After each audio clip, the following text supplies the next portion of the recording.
Okay, first get your background, your footage that you're going to be doing this effect on. And basically all you're going to do is create a new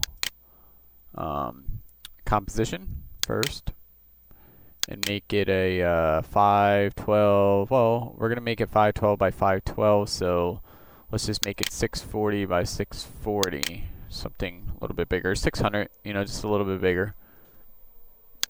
600 by 600, it really don't matter, it's got to be big enough.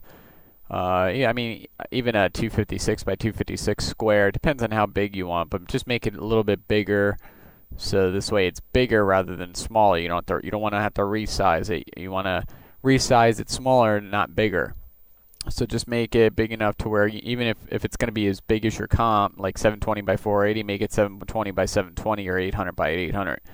This way you're shrinking it, and when it expands over time, it's going to get big and it ain't going to lose quality. If you make like a 128 by a 128 and then expand it over time to do the Shockwave thing, it's going to get distorted and lose quality because it was originally a 128 by 128. So just make it bigger than what you need. So make it a square pixels because you want it square, and make it 60 frames or 30 frames, depending on how long you want the Shockwave to last. Just make it pretty close to, usually those things are like quick. They like the one you showed me was a quick one. So just make it like 60 frames, and you can, just as a guesstimation of how long you want it to go from open or close to open. And you can change the time later with a time stretch. So just try to make it as close as you can. So we're going to just choose 60 frames. It's going to happen 60 frames over time. And alright, so we did that. We made the comp. Now we're going to create a solid. And it could be, just make it white, I guess. White or black. Any color. Okay, so we have our solid. Now we're going to add an effect to it. But first, let's go ahead and drag out a, we can add the effect first. Let's find it. It's not, let's see, generate. No. Noise and grain, fractal noise, I think. Yeah, noise and grain, fractal noise. And just make it give it a texture, any kind of texture you want. The one I used for it was dynamic or dynamic progressive. Which I believe that one moves over time. One of them, what is it, dynamic? One of them fluctuates over time. It's probably the progressive one. Yeah, you can see that one kind of moved a little bit. Okay, so just make it the dynamic one then. And, just adjust the settings to give it a decent texture, something that looks kind of, like what you're, just clouds. Just make it look like clouds. You just need the texture of it. You don't have to worry about the color. Try linear. Might be good. You don't want nothing too thick. I'm going to go, not like that. I mean, it could be anything, any way you want. I'll just go with this look.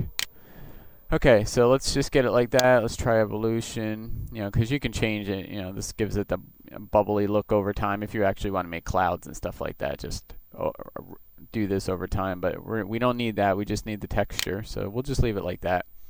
And now all we need to do is create ellipse mask over it. So just make one. Just pull out a ring. And get it. Oops. Clicked on the wrong thing. Click it where we need it. Just make it not as big. You don't want it to go, because we're going to be feathering this out. So just keep it, smaller than your comp size. Make sure it can go a little bit bigger. Stretch it out. We got to save room for the feathering. Good.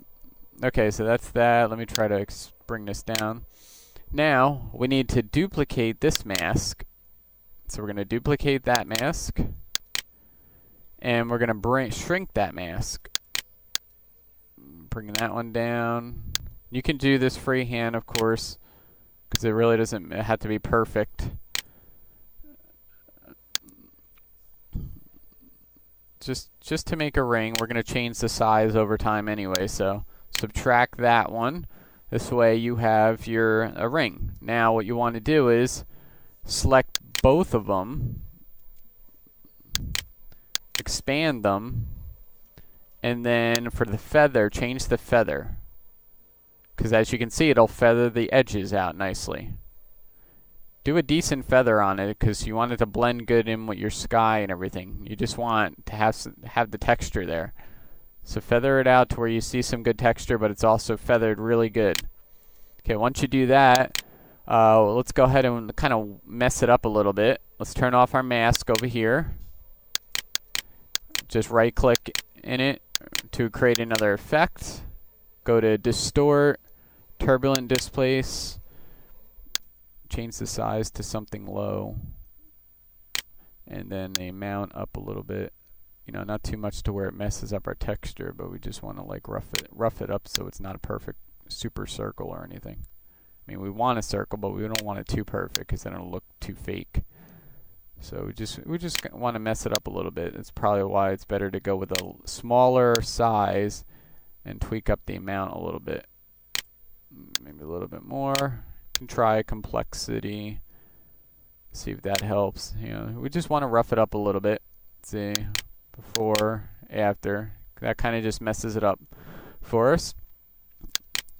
Okay, so now we have our ring shape. We have it looking the way we need it to look. Now what we want to do is take that inner mask, because on the Shockwaves, the center mask winds up, the center hole is smaller and it kind of expands slower. So we have to fix that. So let's turn on our masks and let's make sure we're at keyframe 0. And let's go to keyframe, the last keyframe. Let's select the center mask. Make sure we're on that one, which would be mask 2. We turn on your mask, not the expansion, the path one, and then bring it back to 0, and then resize it.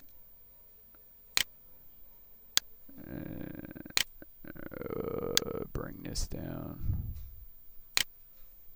We just want a small circle where the body is actually going to enter. This may look kind of funky to you now, but you'll see how it works. Just something small. Doesn't have to be super perfect. Just make a circle in the middle somewhere. Okay, so that now over time that'll expand out like that. Okay, I know that looks funny, but you'll see what happens in a second.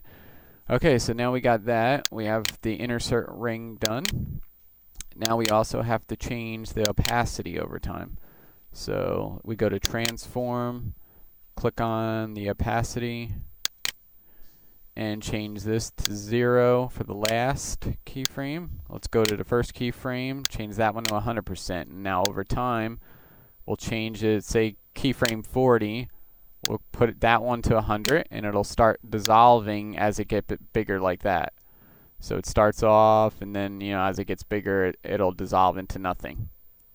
Okay, so that's one part.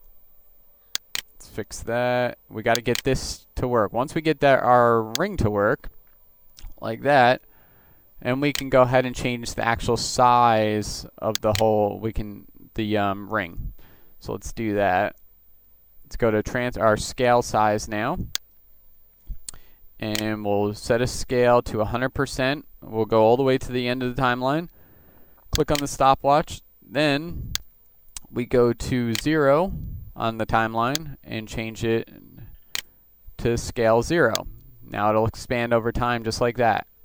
So see, they both get bigger. The ring's never got that fat look to it. It just starts off small and then it expands into nothing.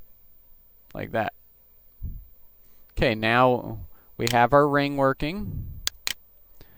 And if you want to even it happens so quick so you don't need to, but if you want, you can animate your evolution over time of your turbulence to kind of wave up your turbulent, or make the clouds kind of ripple.